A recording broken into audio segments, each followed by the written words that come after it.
Hi everybody. It's me, Jordan Long here, and today I'm going to talk about people, who are obsessed with YouTube partnership. Now, I'm just a normal YouTuber, and I always plan on being a normal YouTuber. But there are some people on YouTube who are into partnership or monetizationing of their videos. Now, there's nothing wrong with wanting to be a partner, having your video monetized. A lot of people on YouTube do. But there are some people out there that they do things that violate the YouTube community guidelines, the YouTube terms of service.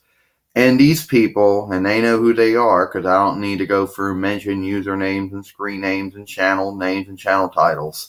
Okay? They basically abuse the privilege. Some of them actually think they're better than other people.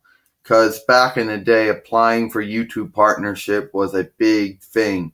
There was a lot of questions and answers you had to give. Then you had to wait for approval from the YouTube team or at least somebody at YouTube to handle partnership.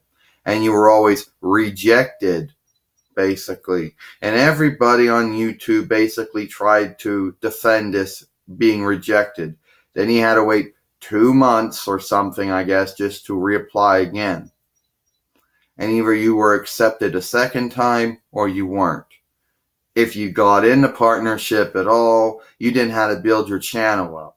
Then you had to get a Google AdSense account, put all your bank information into that.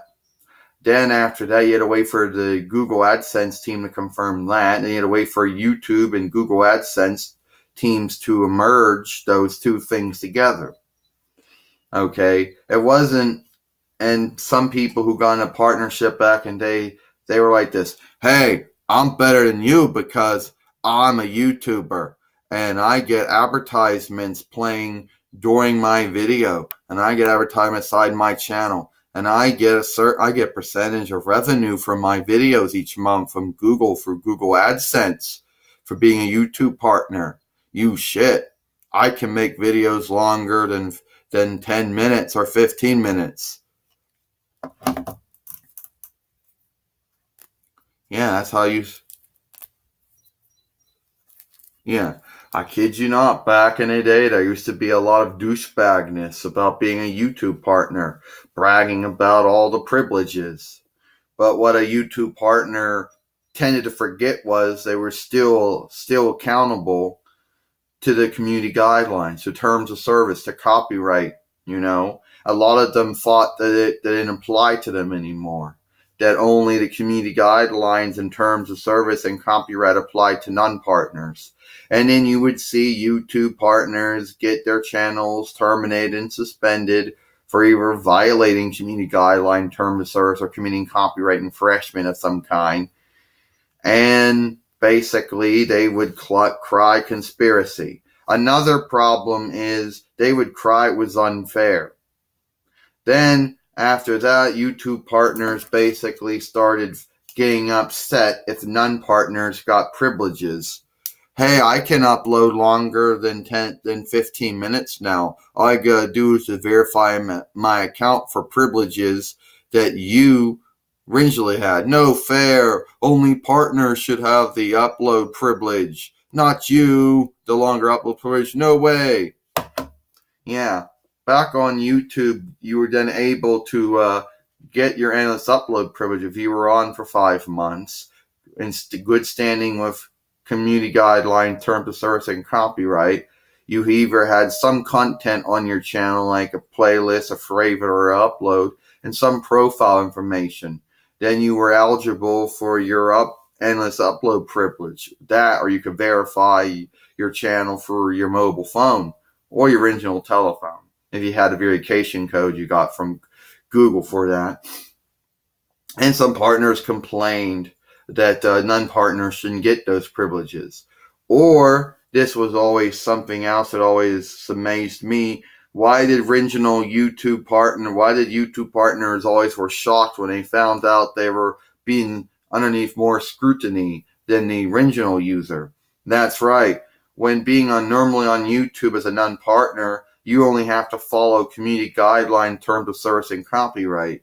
Your videos are only moderated or reviewed if somebody flags them for violating community guideline terms of service or copyright. Partners actually get their videos moderated as soon as they're finishing uploading and processing. So the chances of either your video being flagged for violating community guidelines or terms of service or committing copyright infringement, losing your good standing with either community guidelines or copyright was big. Always fingernail biting. Plus, you always had to worry about your Google AdSense account.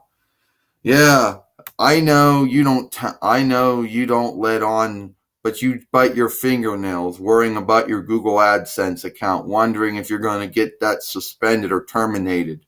Always biting your fingers, worrying if your videos are going to be moderated and deemed violate community guidelines or terms of service or commit copyright infringement. Losing your good standing, getting your channel suspended or terminated. And if you deny it, then that's pretty sad. But I never want to be a YouTube partner. Now today, all a person has to do is go under that thing that says able partner. And once you able that, you're a YouTube partner. At least in name, you're a partner. You don't have any of the privileges yet. You got to earn them by building up your channel. Now, YouTube, basically, I do have no desire to be a partner, either in name or either in privilege, okay? Because my channel will never have the number of views on the videos. They'll never ever have the number of subscribers that YouTube would be satisfied by saying, okay, Jordan Long channel, you build up your channel. Go make a Google AdSense account. Get that confirmed by Google AdSense team. And then YouTube and the Google AdSense will work together to merge those into one. That's never going to happen because my videos are never going to get enough views where they're ever going to suggest that. Okay? And I'm happy being a non-partner with my non-partner privileges. Okay? And for some partners who think they're better than others or didn't like you criticizing YouTube partnership, you have no right to criticize YouTube partnership. Actually, I can. YouTube partnership is criticizable. The last time I checked under the community guidelines and terms of service, YouTube partnership is criticizable. Okay? So, you don't like me criticizing YouTube partnership? Too bad. That's it. I'm Jordan Long, and I hope you enjoyed this video.